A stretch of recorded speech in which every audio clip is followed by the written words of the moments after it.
This is the Heart of LAFC podcast, episode 103.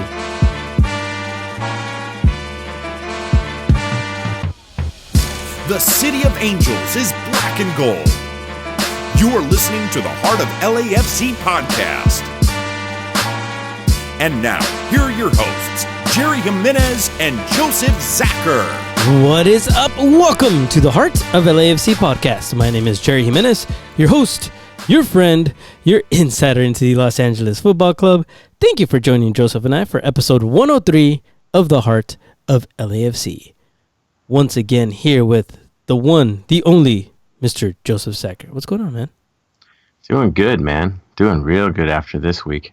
I gotta say, seeing where we're at right now as a club, seeing the direction this club is in, seeing who's being signed, dude, it's all good things right now. I'm feeling really good about this next month. You cannot be angry if you're a LAFC supporter right now. I just don't know how you can be. If you're just naturally pessimistic, I mean, I understand that, but there has to be something really terribly wrong with you if you're not happy right now with what is going on. Man. Okay, so LAFC is making some moves. Not just any moves. We're going to talk about those. We have two new members of the squad coming in here during this period of transfers. So this transfer window was definitely a good one for LAFC. We'll talk about that later on. We're also going to be covering the New York Red Bulls game 4-2 that just happened. Wow, what a game. Also kind of showed us a few things here and there that we'll definitely touch on and hit some stats. And then also something that I almost forgot about, Joseph, but we had the great honor of having Mr. Kalen Carr actually call in. We talked for a little bit. We're going to have Mr. Kalen Carr from MLS. Also, you may know him from This Week in MLS. He is on Extra Time Radio. He also is the man of a show called The Movement on YouTube. So make sure you stay tuned for that interview. That's coming up as well. Joseph, let's go ahead and just jump into it, man. The Los Angeles Football Club extends its home unbeaten streak to 11 matches after defeating the New York Red Bulls 4-2 on Sunday night at Bank of California Stadium. 4 different players found the back of the net. Jordan Harvey, for the first time in a couple of years, believe it or not. Eddie Segura, first goal of the season. Carlos Vela now has the most goals by a Mexican-born player in MLS history, beating out none other than Mr. Cubo Torres. 37 goals. Not a bad number there. Harvey opened up the score sheet, so let's talk about this, man, because Carlos Vela, 2 assists added as well, which, by the way, with those 2 assists on the night, Vela is now tied with Sebastian Giovinco for most combined goals and assists in a single MLS season. Carlos Vela just continues to do MVP things. I mean, yeah, he's proving it once again. I gotta say though, Martinez is starting to climb up those standings a little bit, but yeah, true. Might give him heat towards the end there. But hey, Vela's finding ways. He was snake bit in the last one. This one, a penalty kick. You got to take it how you can take it. And when he isn't scoring, he's setting goals up. So really, this is how an MVP plays. I think the interaction he had with Perez after that clearance kind of is indicative of who he's turned into within this club. Always keeping the guys up, keeping the guys going. He's showing leadership. So that's what an MVP does. Not only do you score the goals, but you build your other guys up around you rather than tear them down. That's leadership. Yeah, absolutely. And, in his post-game interview, he actually says that record is more important to him than any other record, is the joint goals and assist number, because he says it tells me that I'm doing my job, because I'm not just here to score goals. I'm actually here to also set people up and to just be the best player that I can possibly be. And that means assisting others to be the best that they can be. So when he said that, it just kind of goes to show the kind of leadership that Carlos Vela, the kind of mentality that he has, which is just awesome. So hold that in the back of your mind, because I really want to jump into that a little bit more and maybe just kind of touch more on the whole Perez situation and that what you were talking about, because oh my gosh, that it should have been 5-2, but Yeah. It's not. It's now neither here nor there. We'll talk about it in a little bit. Now, Jordan Harvey opens up the score sheet for the home side in the 23rd minute after getting on the end of a cross from Vela, of course.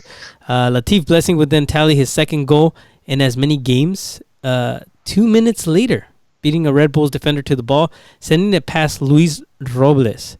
Moments prior to halftime, the Red Bulls would level things up with goals from Christian Casares Jr. and an own goal by Tyler Miller. So let's talk about this now. We'll stop before the first half because this has happened before against recently Atlanta United, as you know, where we go up on the score and then somehow we allow them to come back into the game. So what's going on there, Joe? Couple things. One, I do see a lack of focus. We get out on a team, we make it work, we throttle them instead of just putting the pain on these guys and finishing them off and getting that third goal and calling it. Our guys kind of get cute with it a little bit, and I think they think the other teams are going to bail at that point and just play it out. And instead, a team like Red Bull, who's chasing for something. Remember, they were the Supporter Shield winner last year. They got pride, man. They're going to fight back. That's exactly what they do. And this team is built for that. We're playing a team that is built to absorb pressure and counter you. They counter the press. That's what they do best. So I think a big part of it was, we let off the gas a little bit. The other thing that I noticed, big time, is there seemed to be a breakdown in communication between Segura and Blackman.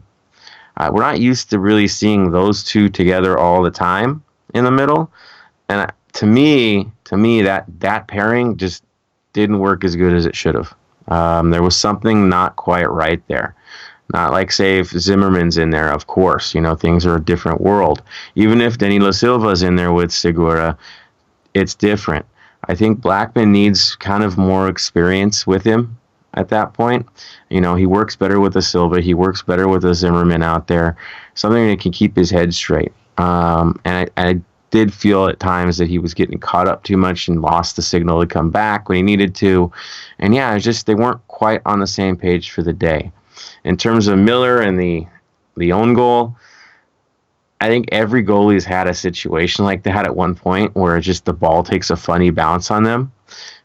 I kind of feel like the near post was a little bit abandoned on both goals. To me, it wasn't quite there, but at the same time, that's just bad luck with the post. It just is.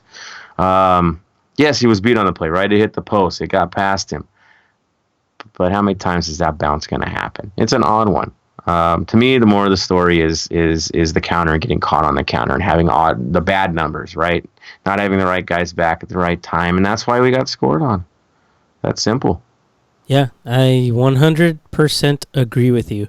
A really cool stat, actually, and maybe this is a good time to really quick go over our formation, which we didn't in our starting 11. So Miller in the back, as Joseph said, obviously Blackman, Segura there in the middle. Harvey to the left, Beitashour on the right. Our mid looked pretty familiar as well, Blessing, Atuesta, Mark Anthony K. And then we had Rossi, Vela, Diamande in the center. Now, this stat was thrown out there after the game during the press conference. And I believe, if I recognize that voice properly, it was Alex Dwyer. It was Dweezy from FCFC. And he says, every player in our starting 11, except for Tyler Miller, scored a goal.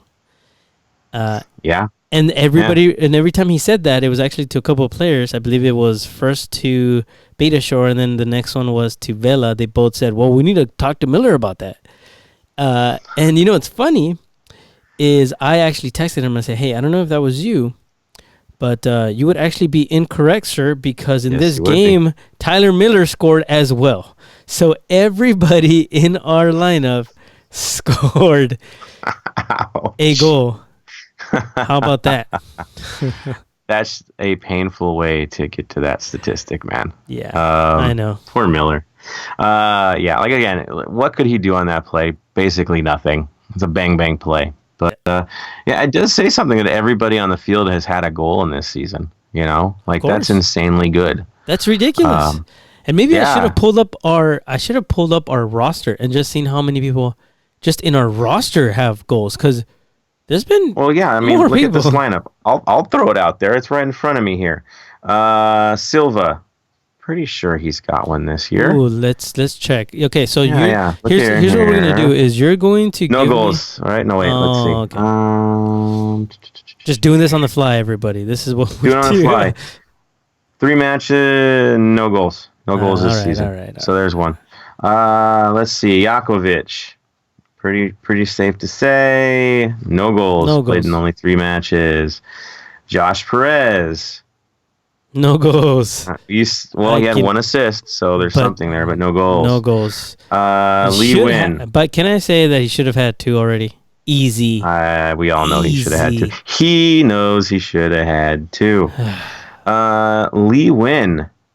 I don't think he scored any league goals this year. This year? Really? No. I think it's Open Cup matches. Okay. Yeah, you're right.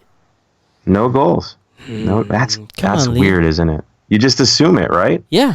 Then Adrian Perez, Ontario Fury style, no goals. Rodolfo Zelaya. Yeah, he has a goal. Yes. Let's all remember Kansas City, people. He got his goal against Kansas City. So that was your lineup for the day. And I'm pretty sure Philip Ejemadu did not score any goals this year. So, yeah, there you go. Not the whole bench, but you would have to go back and check his other team that he was playing with, but not for us. Not for us. So, not bad. Good for the starting lineup, but yeah, not so. And then Zimmerman scored, of course. So you'd have Zim on there on that list too, but he wasn't dressed for the day. So yeah. I mean, there it is. And Guido, I don't think he's scored anything this year. So yeah, there's your roster. It's still good. It's still good that you've got all 11 in this match. That's done something. And honestly, for Harvey to get off the schneid is pretty impressive. Right? Munir scored. Yeah. Has Peter Lee LaSalle scored? I don't think so. Nah, he has not scored. He wasn't suited up either. All right. So there it is. It's not all the way around, but hey, at least the starting lineup has got. Yeah, that's not bad. I mean, what are we going to complain about? How cool is that, though? Everybody on the field 13. On the night in the starting 11 has a goal scored after those goals by Eddie Segura and Jordan Harvey. Both goals looked eerily familiar. Very interesting to see that. But let's go ahead and jump into this. As you mentioned, we let them come back 2-2 in the half, right? So after the restart, Vela would get his league high 23rd tally. You're talking about Josef Martinez. He's at 20. I don't know how that happened, but I do remember hearing our commissioner actually say that the way you get to that record is by having multiple games with multiple goals scored. Now, Vela tends to have 1-goal games consistently, but what Josef Martinez does is he scores hat trick after hat trick after hat trick. It's ridiculous. And so, yes, there's a very good chance, unfortunately, as of now, that Josef Martinez will catch up to Carlos Vela. We'll see. We'll see how that goes. But again, it's grinder time, so there's a good chance they might be able to. He might be able to catch him. One thing I will say is I'm happy that it's the race between those two. They have a friendly rivalry going. You could tell. Yeah. There's a lot of respect between the two. So if this is going to be the back and forth till the end of the season, so be it. These are good ones to follow. It's a good race between these two. Yeah, for sure. And again, Vela is in the 23rd goal now. So 23 in 23 games, right? Is that where we're at? Yeah. I believe that's the story, sir. Yeah. So pretty good. I mean, it was from the penalty spot. Really a foul on Eduardo Atuesta. Man, that was sloppy. He sold it pretty well, but it was definitely a foul. It would have been called a foul regardless. Clear cut. And then his 15th assist with another perfectly placed cross into the box that was flicked to the back of the net by none other than Steady Eddie, Mr. Eddie Segura. That is a nickname. He was christened by our friends over at RWLAFC podcast. So make sure you check them out for some good fun on their pod. They say things that we can't say on theirs. We're a family-friendly podcast. But but shout out to those guys and the rest of the LAFC pod fam doing a great job of covering everything. So that brings us, if you are keeping track, to a 4-2 scoreline, sir. With the goal and 2 assists on the night, as we mentioned, Vela is now tied with Sebastian Giovinco for the most combined goals. Let's remind everybody there's 10 games left for him to continue to write this history. Yep. Pretty sure that record is pretty much gone and done and is going to be Vela's. I've heard something about a 2020 record that apparently it's never happened. I don't know if that's the case. 20 and 20? 20 goals, 20 assists. No, that's not, because usually the 20 goal scorers have like single digit assists. That's right. That's traditional in this league. You don't have guys that do both. Giovinco's special, right? I mean, that's why. Martinez, no, right? I mean, it's not really his way. Vela's kind of an oddball when it comes to this. It's what he's doing. And in his career, this wasn't really his style. It is now. It's what he's done since he's come here. It's what he's bought into. I'm thoroughly impressed to see this, and everyone should be, of course. But yeah, I'm feeling pretty good about it. How he can hit this one. I think he can hit that stat. Oh yeah. I mean, there's just it's going to be very, very difficult. And here's the cool thing that I really like about this season, and we've said this before on the show, Joseph, and I think we should not let it ever exit our minds when we have bad times. You guys have to think about this. Everybody that's listening right now, just think about this. We control our own destiny at this point. That is awesome. You cannot say that about other teams. Anybody. Not right now. I mean, and most MLS seasons are so crazy, and we've said that all the time. MLS is going to MLS. You're going to hear that. Right. MLS is going to MLS. What that means is basically MLS is completely unpredictable. Well, guess what? Right now, we have the reins, and we control our own destiny, and that is saying a lot. So, 23 goals, 15 assists, 5 away from being the first player ever to have 2020, I believe. And at this point, it's going to be more. It's going to be 23-20, probably even more than that. So he's well on track to beat that record. It's just amazing. And shout out to Diego Rossi. You can't say enough about that guy. 13 goals as well. So I mean, check it. Our guys are just killing it right now. 23 goals for Vela, 13 for Rossi, 7 for Diomande, 4 for Mark Anthony K. By the way, who we don't talk about a lot. Also, huge shout out, Mr. Latif Blessing. 4 goals now on the season. Come on. Yeah. He signed that. So here's the thing is, can we just extend everybody's contract? Because apparently after your contract gets extended, you have enough love all of a sudden for the game to where you can bring up your level and start scoring some can goals. Get extensions, not all of them. But okay. Yeah, from the starting lineup, honestly, I mean, pretty much they can get extensions, right? There's some bench players I would not suggest that, but sure. For the time being, that starting lineup for sure, everyone there is earning it, right? There's no doubt about it. You can't get to this record without everyone earning it. Oh yeah, there's no question. Back to Latif though, I gotta say, the goal he scored, man, he stuck in, didn't he? He took a risk on that play. He didn't care. I mean, there were two Red Bulls laid out after the play, right? And he's the one that comes out unscathed. Pretty impressive to see what he did. And then shout out to Harvey, who basically burned the Chelsea product, right? Yeah. Dude, he owned that guy. And you're starting to wonder, like, that's a Chelsea guy, right? That's the target? I'm sorry, but there's better defenders on our side.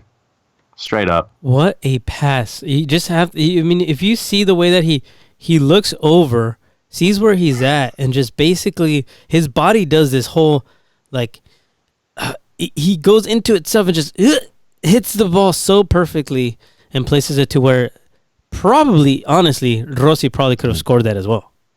But if Rossi was well positioned, actually, I don't think he was expecting that, and so he let it pass, or he just missed it as it was going by, like barely missed it, and didn't even take a shot at it. But also, I think he knew. He looked over, was like, "Oh, there's Latif. He should put this in." Sure enough, goes in. No, it was a great goal. And again, I can't say enough about just how important Latif has been. One thing I will say though, we all make mistakes, and one thing that I wanted to bring into this show was what our buddies over at Dale Black and Gold podcast said today on their show. They said the other team comes to play too. You know, it's like it's not like we're a bad team. Sometimes we're gonna have our mistakes, but guess what? We are also battling a team that came to play. It's not like, you know, we're the only team on the field. So you have to think about that too, where we start kind of nitpicking and getting all crazy about the mistakes that our players make. And yes, there were some bad passes. Mark Anthony K had a couple of passes that were just not all there. Atuesta as well. There was subject a pass to ugly counters as a result, right? Yeah. Blessing had that one pass, so that's why I was bringing that up. Blessing had that one pass that led to the goal, technically, because he opened up and basically just, you know, gave him a whole bunch of space, and it didn't work out right. I think also he was being very hard on himself, and you know, you could tell that it did bother him. But hey, you know what? He had a goal on the night, and those types of things happen. So I just wanted to mention that, and again, shout out to the LAFC pod family who's doing just a fantastic job of covering all of these things and kind of seeing things that I don't necessarily see, maybe that Joseph doesn't necessarily see. And so it's always good to get all these perspectives, and so you can hear different thoughts and points of views, because we're looking at it maybe from a different angle. You know, obviously we all have different eyes, a set of eyes. So there's that. Of course. So of course, Joseph, other things to focus on. Yeah. Can we jump into some stats, because these stats were weird. Predictable. Yeah, but also weird. Predictable. Like, I did not feel like we had 60% possession. Time on ball. So Red Bull is all about the quick counter play. And they don't care about turning the ball over as long as they get the chances. And they like to create chances out of nothing. So they just run and gun to the point of turning the ball over. Either they're getting a shot on goal, or it's behind the goal touch line, or they get dispossessed on a long ball. They love doing that. They love going up the middle on you on a counterattack. So this is Red Bull football, right? Absorb, counter. Press when it looks like it's slowed down to the point where they're too comfortable, and try to dispossess. This is what they do. It's a wiry game. It's an ugly game usually when they play. And no, they don't hold it for long periods of time. They're just not built that way. So they're doing the best with the type of lineup they have, and this is what it is. It's counter and press. Get those long balls out there. Stretch out the back line. Catch them getting overzealous. And so that's what they did. They played their system. Because of that, it was a 60-40. If you look traditionally at their stats for the year, it's about that every game. Some, it's a lot less. Usually I get down sometimes to 37% against some of the better teams. So not too far off to where they were for this match. That was normal. That was the norm. Pass success, which I kind of went, wow, okay. It makes sense because the way they play. It was only 79-65 for the success rate. But they're happy with that over at Red Bull. That's low for us. We're usually cresting past 80 to 83%, sometimes even higher than that. But of course, when you look at the accurate passing, it makes sense. Again, we had 456 accurate passes. They only had 250. Again, fits the styles that they play. They played with a game that they wanted to play. It almost worked out for them. They were tied up, right? I mean, it worked for them until the end. And most teams run out of gas when they play us, so it's pretty common. Interesting thing, it was only 12-11 on shots. Yeah, exactly. Shots were pretty even. Shots on goal were even too, 6-5. Interesting thing, right? So systems were working for both sides. Shots inside the box, and this is where I said it was going to be dangerous for us. It was 11-9 in our favor. When Red Bulls get shots inside of the box, their guys do score. They pretty much got all of their goals inside the box. I think they did it again this time, inside the box. I think there was, one was a little farther distance, but I still think he was right inside. So again, system is working out, both sides. Duels won, 68-65. Tackles succeeded. They actually got us 25-12. I think it's just because they're absorbing our challenges. They're absorbing our play. So it all kind of went typical as to what to expect in their system. Okay. I thought, though, that we would do better at executing and to take out what they play. It didn't quite work out that way. They were still allowed to do what they do best. It sounds funny because they're outpossessed as much as they were, but this is what they do. They counter. This is what they've been doing all season to get them where they're at. Last year, this honestly ugly type of play got them a supporter's shield. I mean, that is what they did. This year, they're not as talented and honestly, not as well coached as what I thought last year, but they're still there. They're still in it. They're still going to be a playoff team. And this is the kind of team that can steal games from people. So in the playoffs, this team's dangerous. Yeah. This team is very dangerous. On our end, though, I would look at this match, and I think it's a cautionary tale as to what to expect in the playoffs. These stats are probably what you're going to see on playoff time, where teams are going to absorb us and try to counter because it's worked. It worked for Portland against us. It worked for Carson against us. It worked last year for RSL. This is what to expect from here on out, especially when teams need to grind out points to make standings. Yeah. Yeah, it's grind time now, man. So Red Bulls currently now sit in after this weird weekend in MLS, by the way. New York Red Bulls now sit in 5th in the Eastern Conference. So 37 points for the season so far with 25 games played. Shield standings, if you're looking at the Shield standings, they are in 10th. Yeah. Now, this is where it's really cool. If you're looking at the Shield standings, for us, it looks great. We're still 10 points ahead of second place, which is the Philadelphia Union, 45 points. We're at 55. Then swiftly they're followed by Atlanta, who is really making their way up pretty quickly, 42 points. And then fourth through, it looks like 12th place as of right now, is only a 3-point difference, man. 39, 39, 38, 37, 36, and then 34. So, I mean, it's still a race to, catching us. I don't know if that's going to happen again. It's up to us. It's basically ours to lose. But if we're looking at conference standings, it gets pretty crazy, pretty hectic really quickly, especially in the Eastern Conference. That's going to be a race for till the end. And I do have a feeling that this is going to be a much more what do they call that day when decision day? That's what it is. Decision day. Decision day? I think decision day is actually going to be an interesting one this season. It wasn't so much last season, I don't think. It was. Oh, it was for certain teams. Okay. It was for us. I mean, we were. It was between Sporting Kansas first City. seed and third seed. Yes, you're right. Our results. You're right. Okay, and other teams didn't make the playoffs who thought they would. So yeah, I take it back. You're right. That was pretty. Decision day was pretty crazy. I will say this: I think decision day is going to be extremely boring for us. Except that we're going for a record. That's what'll make it exciting. It won't be to get the Shield. You know what? I don't think it will. So you know why? Why? I got the numbers on this, man. Yeah.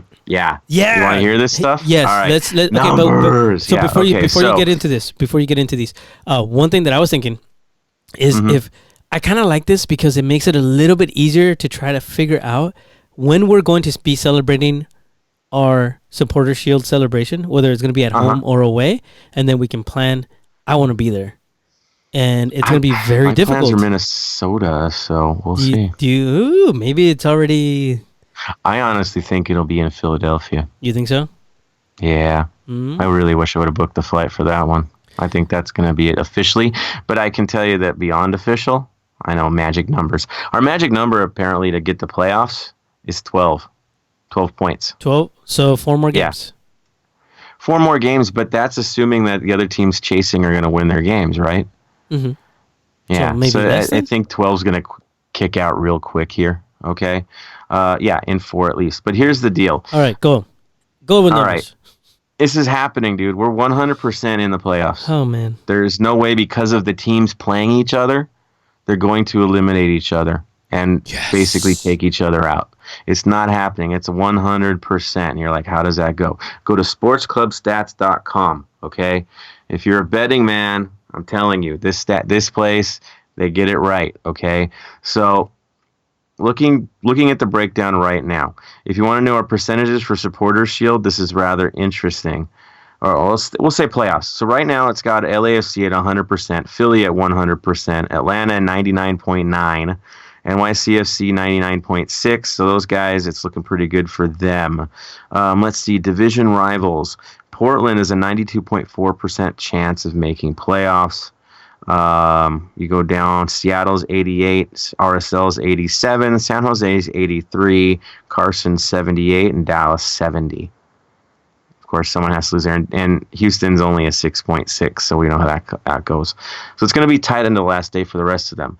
All right, your Supporters Shield race. We're at a 99.8% chance right now.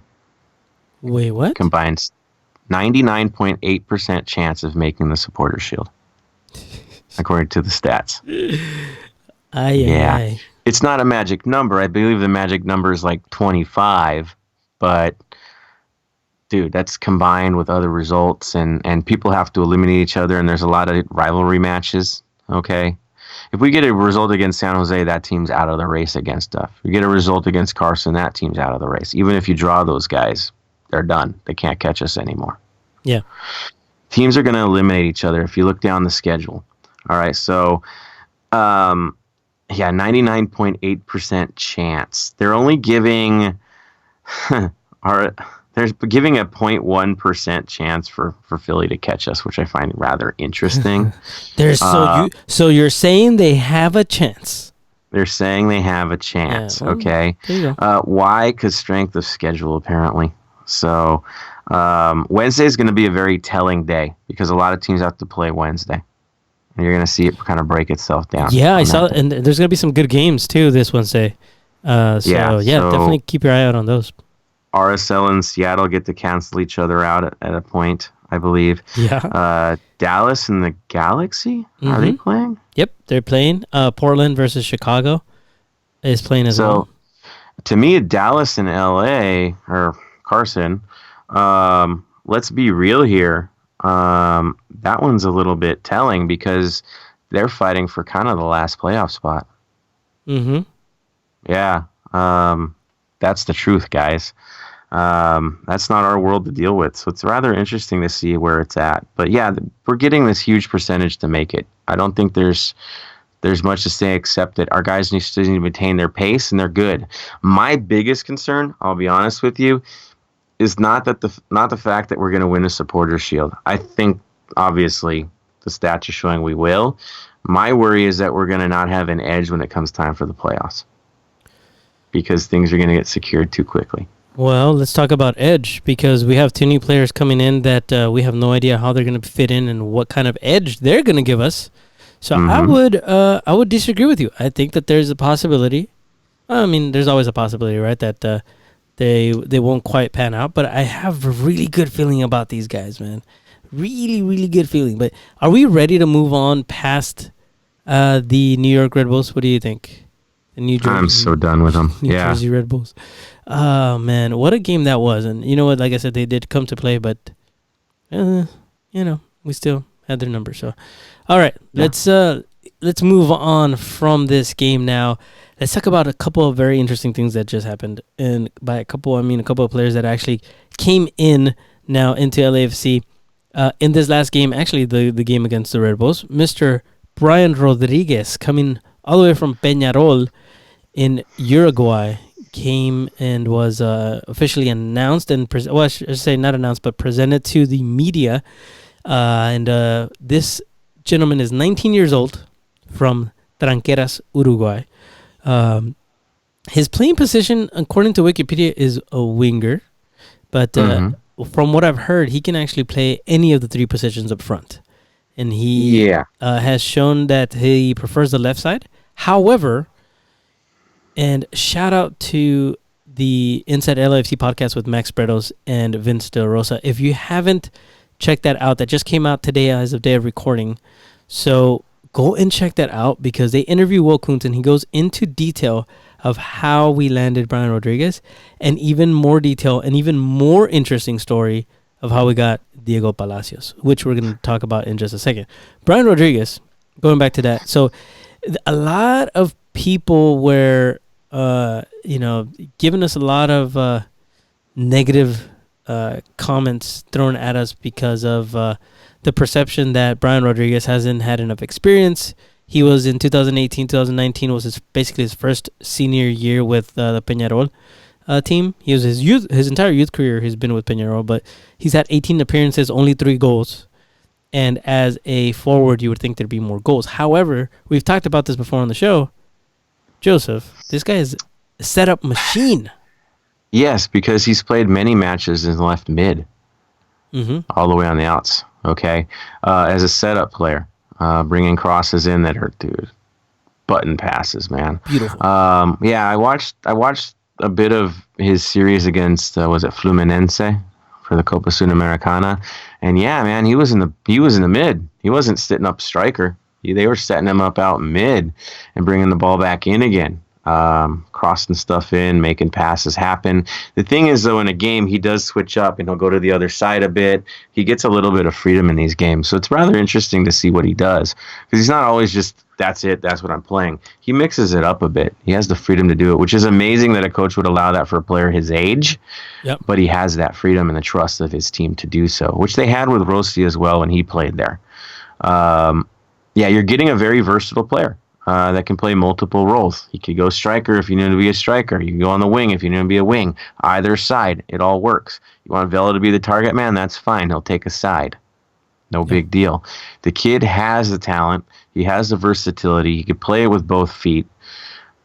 Not much more to ask for, except, of course, we need performance out of him. And we'll see how he does in a more physical league. I will tell you this, though. Frame-wise, he is a little bit bigger. I mean, he's fit, of course. He's in great shape, but I think he can definitely take the physical play of this league and give it back. So That's right. I think he's got the right build for this league. I mean, you saw him in person over the weekend, Yeah. right? So you know what you're talking about here. So all right, we have eyes on the field, people. We have eyes on the ground. He was scoping out the new player. He's telling you right here, this guy is fit.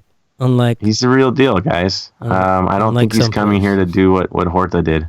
Okay, no. I don't think that's the vibe you're getting. No. He knows his next target, and it's not to go back home. Joe, today I was really enjoying watching his social media because he posted videos and stuff. The kid looks like he's Hollywood already. Like he's LA already. He's like with his his skinny jeans and sunglasses, looking all cool with his tattoos and slicked hair to the side.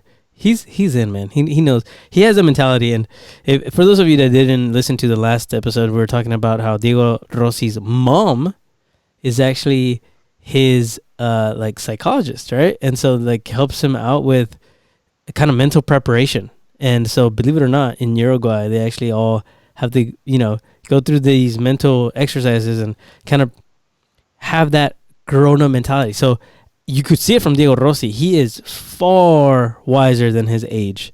I think that's the same for Brian Rodriguez. I think that's the same for all Uruguayan players. There's such an upside for these players because of that mentality, not just the technicality and the way that they actually play, which very much fits into what LAFC and what Bob Bradley has done, but it's that mentality. And you can see it. He is he's ready to go. He's totally different. And I agree with you, totally different from Andre Horta. So another thing that I wanted to mention is, 18 appearances, 3 goals with Peñarol. Here's a little better one.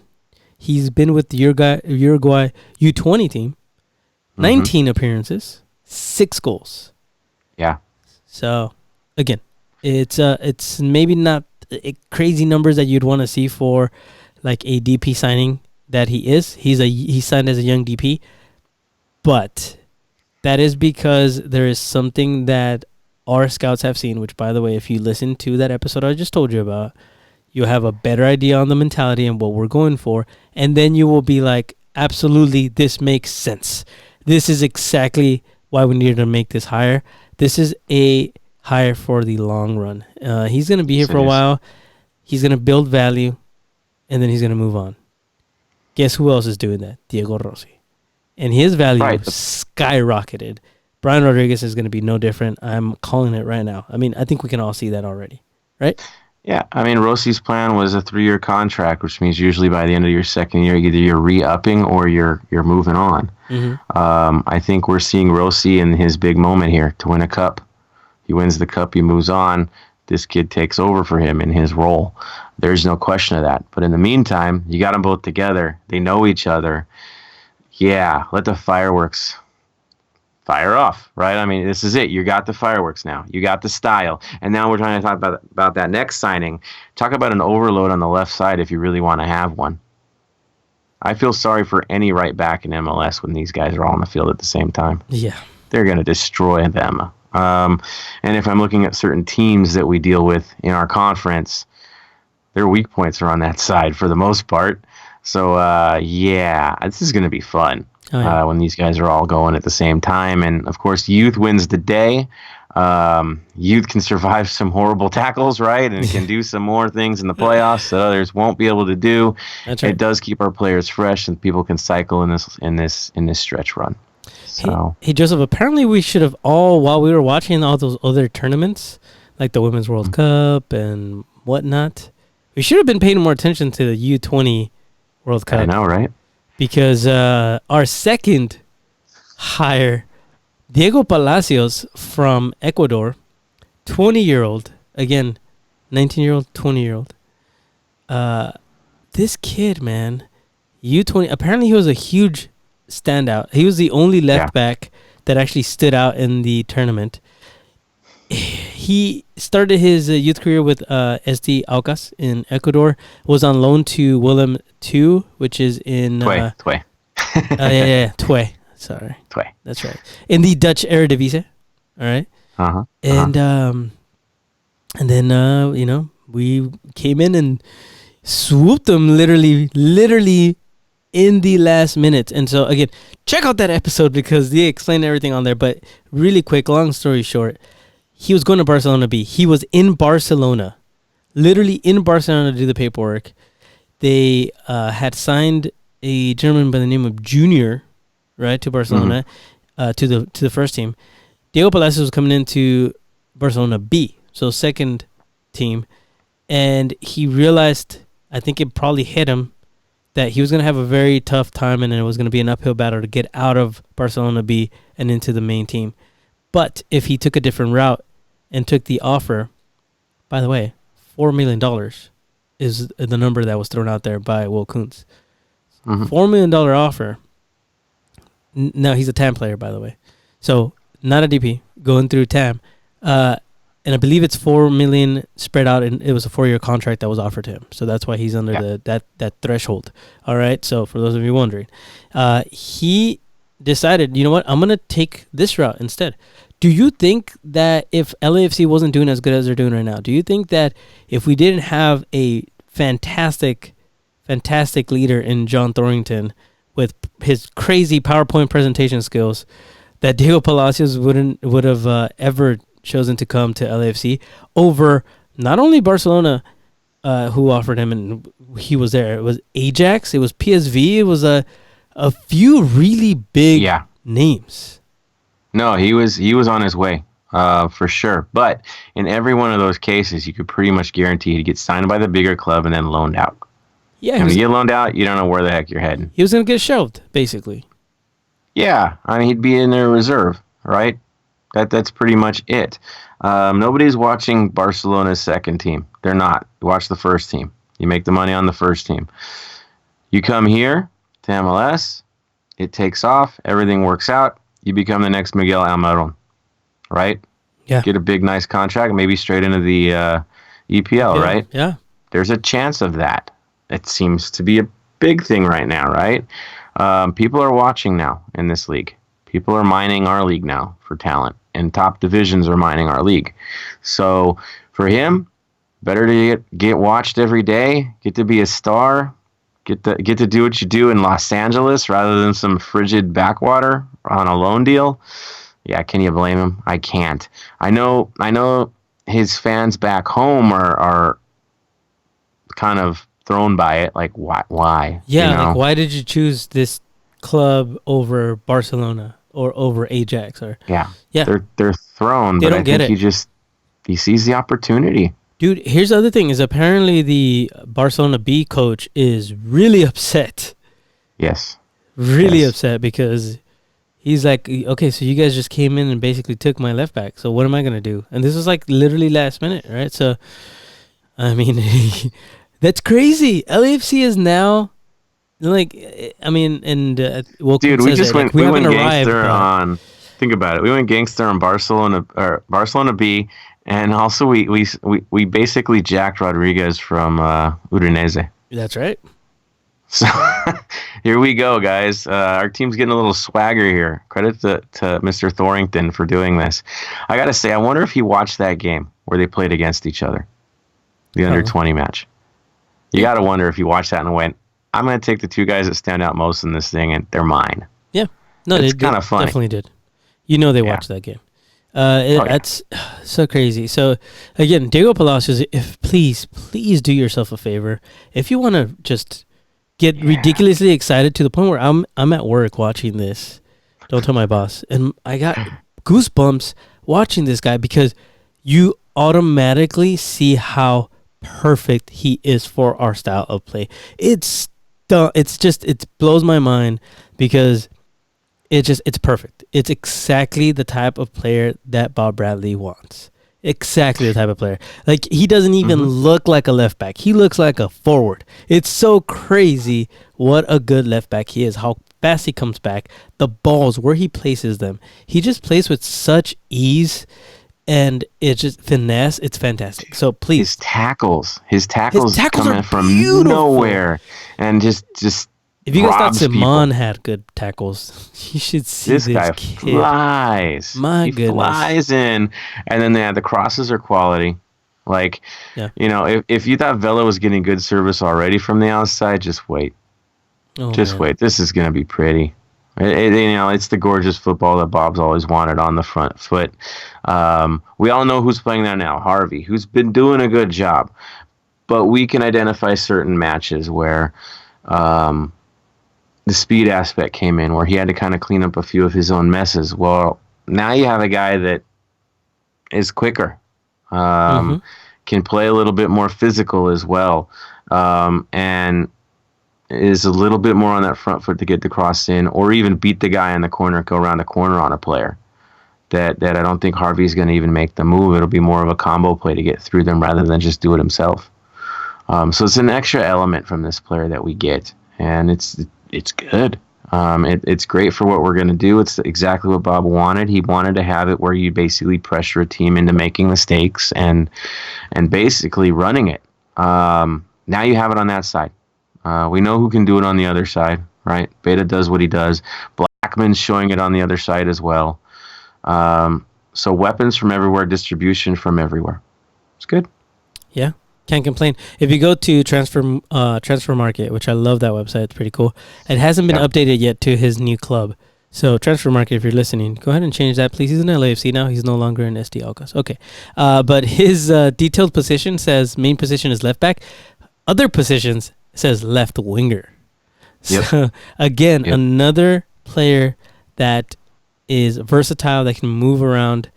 You've seen it with Latif Blessing, which has been just ridiculous. I think we're kind of starting to see the type of player that our club is going to be getting, and I cannot be happier. I am so ecstatic because our style of play is being just it has arrived, first of all, but it's being set. Like, we're seeing this structure now where literally I feel like as long as the people that are up top and making decisions are going to be there, you're going to have a much easier time when you hear a rumor say, well, does this player hit all of these requirements? And then by that, you'll be able to say, hey, maybe that's a lie. Maybe that's something somebody made up. Or, man, this is definitely seems like something that is plausible. Because you see it with almost every single player that we've gotten so far, in transfer windows and whatever else. So it's fun. It's exciting. And one thing that I had to mention, the type of player that we're getting, young, right, that hasn't necessarily been proven 100%, it takes a certain amount of trust from our ownership to allow Will Kuntz, John Thornton, and Bob Bradley, and the scouts also. It involves so much trust, and it involves a certain amount of trust, especially from the people putting in the money to do this and invest into a player. That is just astounding and makes me feel really good about our ownership.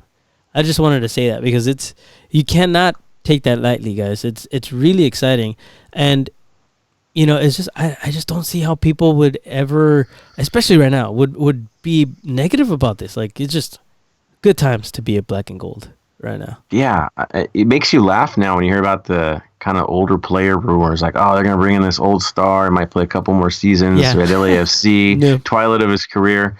Yeah, I don't think that's our focus anymore, guys. No. Maybe that was for expansion year, but yeah, we're on the front foot. We know that the way you make money in this business is the resale, is to get the guy, move him on, build the star, make the star. Okay. Yeah. These are rising stars. Let's make it meteoric for these guys, which means you have to support them as well in their development. And it looks like there's the commitment there as well. That says a lot for Bob, that a player would take a chance on him too, as a young player that he's going to play under Bob. It just does. It just shows a huge level of respect for Bob. Man, it's a good time to be an LAFC supporter. Now we're actually seeing what this team, now we really do see the culture that's being developed in terms of the football. And I gotta say, it's good. I don't know what this year is going to bring ahead. I'm pretty confident. I think I would know what's going to happen, but whatever happens is going to be beautiful in the process. Yeah. I'm so excited for it. So, again, real quick, for those of you that have not been following along, LAFC currently at 55 points, top of the West, top of the MLS, as our buddies over at Defenders of the Bank like to say. But, man, the Supporter Shield standings are great to see. Basically just the runaway leaders. 55 points, second place, Philadelphia Union with 45. Currently the only team to be unbeaten at home with a record of 10-1. I mean 10-0-1, sorry. At home. 10 wins, only one tie at home. Beautiful. Away also 7-3-3, not a bad record away either. Full record of 17-3-4. My goodness, what a beauty that is. You know what's even more beautiful? That goal differential. I wish there was an award for that. We are at 40. Currently at 40 goal differential. 2.29 points per game. I mean, you just can't say enough about these guys. They're just killing it. Man, I mean, I think that's, pretty much going to do it for us as far as our players and the club. A couple of things we wanted to touch on real quick. Shout out to Christian Ramirez, who's no longer with our club, but has scored his first goal for Houston. And he, first game in Houston, hits the starting 11. Beautiful. Eerily familiar. Eerily familiar. 2-1, lost to Philadelphia, but lone goal scored by Christian Ramirez. He's fitting right in, man. He looks happy. I mean, you got to be happy when you're scoring goals. This is the first time. We'll see how it goes. I like him. I think he, he did a lot for us.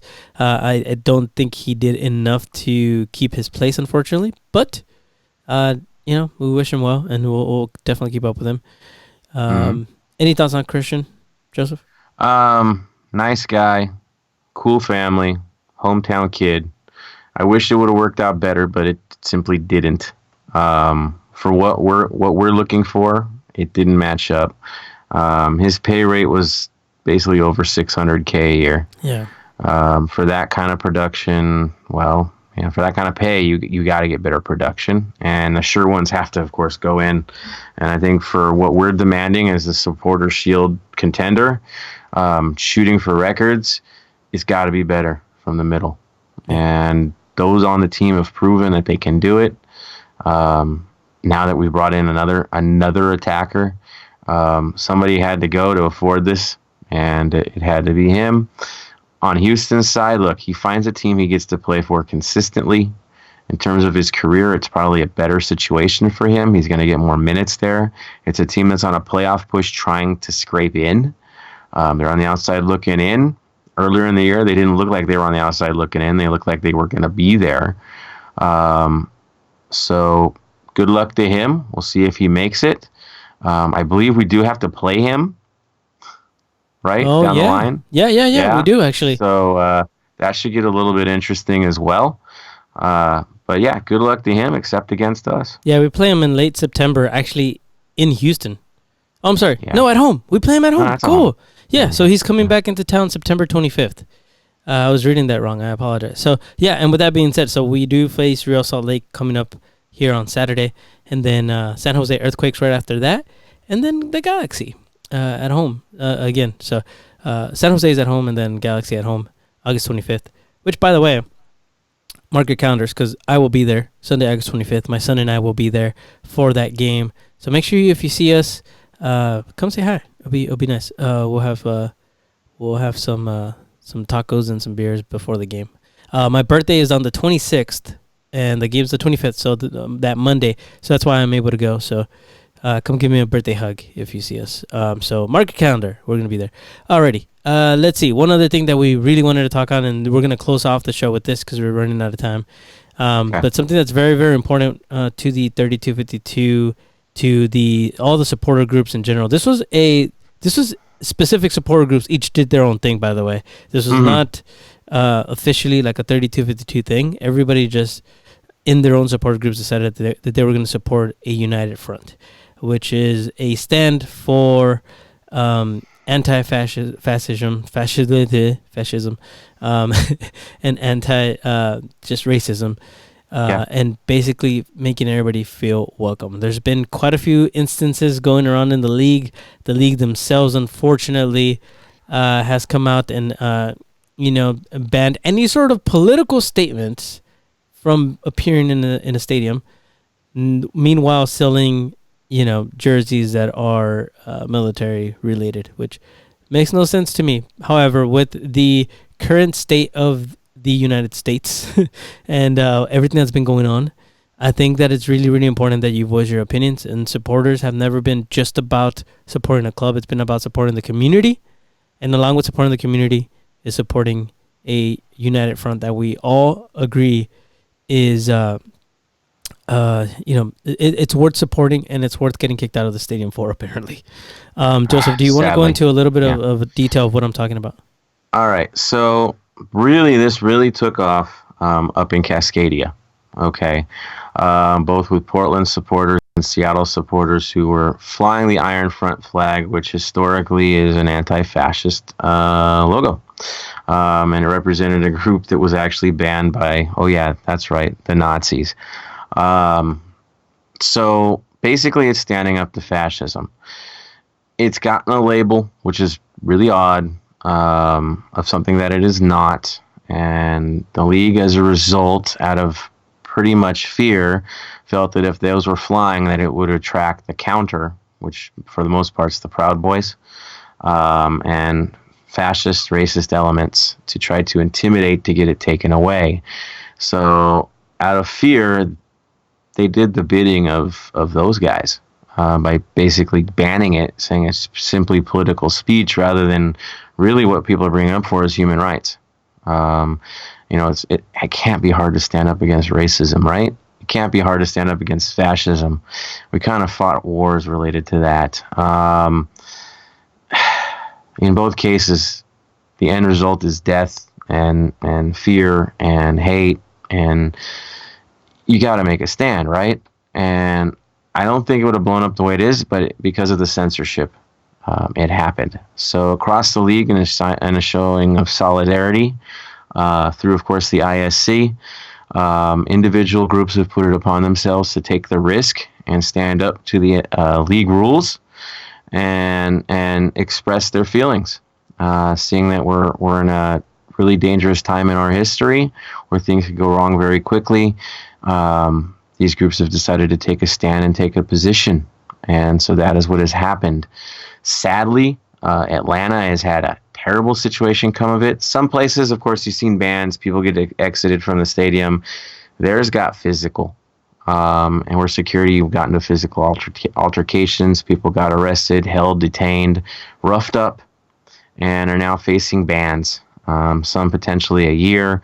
Those who aren't are now faced to go through a training session, apparently to to talk about acting right in a stadium, basically, and to admit to their errors. Jeez. And it costs about $250 to go through this program. That's about 4 sessions to even be thought of to come back into the stadium. Wow. So they're punishing people for this. Hard case, right? In our case, individual groups stood up and did it. It wasn't something that the 3252 did collectively. It was let to the individual groups to do as they felt fit, and I think we've probably had more than anybody would have anticipated in terms of Iron Front and elsewhere. It blew up. It was all over the sections. Mostly positive messages about fighting racism on our end, and of course fascism. There were definitely some Iron Front logos and other stuff out there, saying our piece and what we believe. Exercising our free speech. Yes, we know it's private property. Yes, we know it's against league rules. But for us, we feel at this time in history, those who did it, that is something that can't be passed up. And it was on a national stage. So risk taken, moving forward, we're going to do it. Nothing against LAFC. Really, those that were taken down, and we did have some flags taken down, it was on orders from MLS. I mean, that's pretty much obvious as to what's going on. I hope they wake up and realize that when they do that, they encourage the worst of the worst to come out and confront supporters, which has happened in Seattle, which may happen to us. We don't know. But we remain vigilant, knowing that we're on the right side of things. Those who are involved are involved. And it's a difference of right and wrong. And that's where we're going to stand on it. And if you're not willing to take a stand, that's up to you. But those who do will. Yeah. I think it's again, it's a big part of the supporter culture is to speak your mind and to make sure that when it matters, when it affects the whole community, you have to voice your opinion. And hopefully nobody was hurt, or hopefully nobody is affected here in the future, but for voicing what is their opinion and what is right. So I think it's a sad point to leave the podcast on, but it was very important that we talk about it. We do have a very important game coming up. So again, let's jump into this. With the win, the Black and Gold stay atop the Supporter Shield standings with a 17-3-4 record. LAFC will now get set to take on Real Salt Lake on Saturday, August 17 at Rio Tinto Stadium. So we are traveling to Real Salt Lake, who, by the way, no longer has a coach. We'll see how that goes. We'll talk about it in the next episode. So week 24 contest is going to be in Sandy, Utah, scheduled for 7 p.m. Pacific time, broadcast on YouTube TV, Univision KVMD, ESPN 710 AM, and KFWB 980. So if you are not going to be in Utah, make sure you tune into that. And make sure you go to a watch party. That'd probably be even better. So that will be on our next podcast. We'll keep you up to date on those actual viewing parties that are coming up. Man, what a good time to be a Black and Gold supporter. Right. Hopefully we see you guys out there, like I said, for that August 25th game. But until then, we're going to have quite a few more shows of this. So hopefully you guys are enjoying these. Make sure that you leave us any comments, reactions, questions, concerns, whatever you want. Send them over on all social media. We are at Heart of LAFC on Instagram, Snapchat, Facebook. We're on Twitter quite a bit. Make sure you follow me on that. I'm kind of fun on that. And then what else? I mean, leave us a review on iTunes or wherever you listen to this podcast. Make sure you tell the world about how awesome we are, because you wouldn't be listening all the way to this point in the podcast if you didn't think so. So make sure you leave us a review, and that's gonna do it. Joseph, you want any final thoughts, sir? Yeah, I'll say this. In terms of what we were talking about, I won't say it ended on a negative because it's developing, and I will say this: it's positive because it's united the supporters across the league.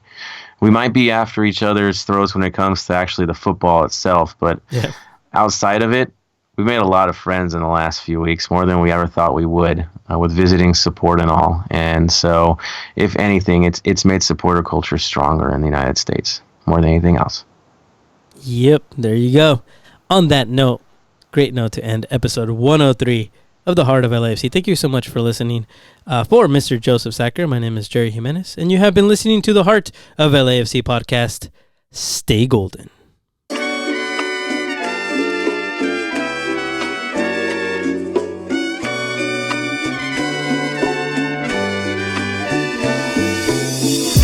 Thank you for listening to the Heart of LAFC. Make sure to leave us a rating and review on iTunes or Stitcher. Shoulder to shoulder, the black and gold is taking over.